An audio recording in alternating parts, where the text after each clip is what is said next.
Обед у печки, любимая. Что может быть лучше?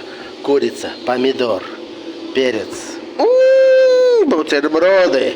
И, конечно же, ласточка обретает вид. Сейчас закрепим печную дверочку в кафельной печи. Все будет супер. Я сказал не открываться.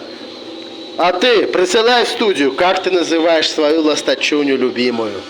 Ласточка, Снежана Олеговна, белый снежок.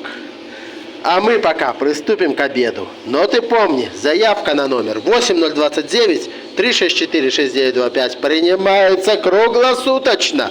Звони прямо сейчас.